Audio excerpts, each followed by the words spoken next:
देश साफ है। डिजिटल साक्षरता अब कोई विकल्प नहीं, ये एक बुनियादी कौशल है, जैसे पढ़ना लिखना। ये अच्छी बात है कि शिक्षकों को व्यवहारिक विचार दिए जा रहे हैं, लेकिन क्या ये असल में मुमकिन है? मतलब क्या हमारे शिक्षकों के पास इतना समय और ट्रेनिंग है कि वे डेटा एनालिसिस और चैटबॉट जैसी चीजें अपनी क्लास में आसानी से शामिल कर सकें? ये बहुत ही जायज सवाल है और इसकी चुनौती असली है। दस्तावेज इसका सीधा जवाब तो नहीं देते, लेकिन वो दिशा जरूर दिखाते हैं। वो बड़े सिद्धांतों के बजाय छोटे व्यवहारिक कदमों की बात करते हैं, जैसे कंप्यूटर लैब में एक साधारण चैटबॉट का उदाहरण देकर एआई की मूल बातें समझाना। ये बड़े बदलाव की शुरुआत छोटे कदमों से करने का संकेत है और आंकड़े भी इसी दिशा की ओर इशारा करते हैं।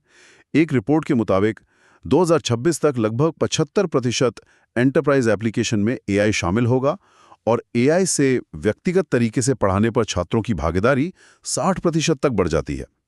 तो दबाव भी है और फायदा भी साफ है। तो हमने देखा कि कैसे एआई व्यापार और शिक्षा के भविष्य को आकार दे रहा है, लेकिन ये सब भविष्य की बड़ी बड़ी बातें हैं।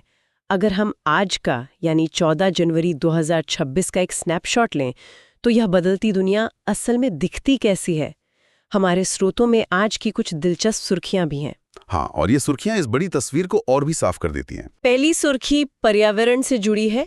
वैज्ञानिक कह रहे हैं कि साल 2025 में दुनिया के महासागर अब तक के सबसे गर्म थे और ये लगातार 8वां साल है जब गर्मी का रिकॉर्ड टूटा है।